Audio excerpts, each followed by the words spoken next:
Jakarta memberi kesempatan kepada orang Papua untuk melakukan referendum. Apakah tetap bersama Indonesia atau membangun negara Papua sendiri? Nah, pernyataan sikap itu diluncurkan pada 21 Juli tahun ini. Undang-undang otonomi khusus untuk Papua ditentang oleh hampir seluruh masyarakat di tanah Papua. Bahkan Lukas NMB, Gubernur Papua, Majelis Rakyat Papua dan Papua Barat, ULMWP, Free WP, WPCC, Solidaritas Perempuan Papua, Pemuda dan Mahasiswa Papua, semua menolak otonomi khusus Jilid 2. Di antara mereka ada bahkan yang mengibaratkan Otsus hakikatnya sebuah peti mati, coffin untuk rakyat Papua.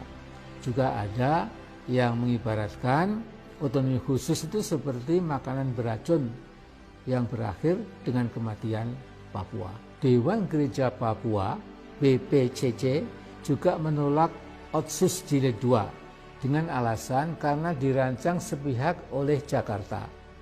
Refleksi tahunan yang dipublikasikan pada 5 Juli tahun ini bertema Tuhan Otsus dan pembangunan Indonesia di Papua sudah mati.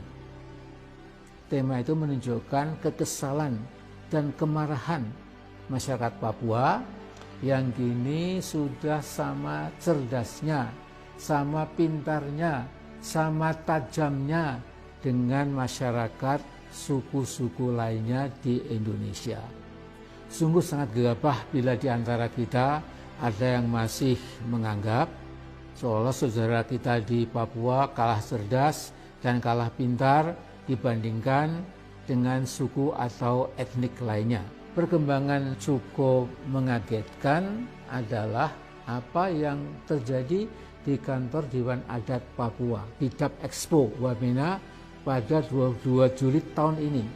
Tatkala diumumkan sebuah petisi namanya Peluncuran Petisi Rakyat Papua Tolak Otsus Jilid 2, dan yang hadir tidak sembarangan. Tokoh-tokoh seperti Philip Karma, Yosefa Alomang, Dewan Adat Papua, perwakilan akademisi Uncen, dan 23 organisasi pergerakan yang terdiri dari LSM dan berbagai organisasi akar rumput. Philip Karma mungkin lebih berpengaruh dari Benny Wenda karena ketekunannya di dalam menanamkan kesadaran Papua bahwa Papua bisa mandiri, terhormat, dan lebih punya masa depan daripada terus bersama Indonesia dengan segala alasan dan argumen.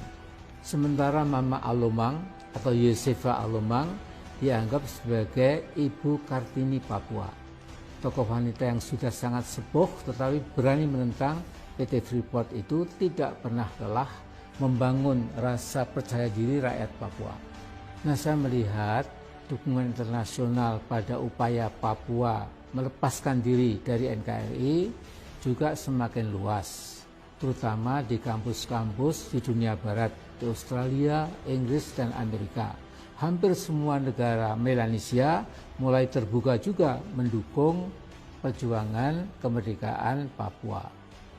Pada 30 Juli tahun ini, rakyat Vanuatu di samping merayakan kemerdekaannya yang ke-40 juga menyatakan dukungan Vanuatu untuk kemerdekaan Papua dan Papua Barat. Pada 23 Juli tahun ini ada pawai ribuan orang di kota Port Vila yang membawa 2 bendera, bendera Vanuatu dan bendera bintang kejora Papua.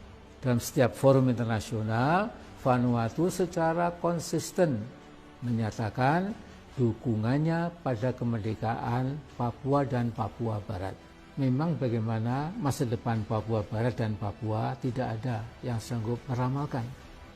Hanya saja dalam sejarah bangsa-bangsa sejak dulu sampai sekarang ada sebuah keajekan atau katakanlah lebih tegas lagi sunatullah, bahwa setiap kekuasaan atau rezim penguasa yang tidak peduli pada keadilan pasti akhirnya roboh atau runtuh. Soal kapan bukan urusan manusia.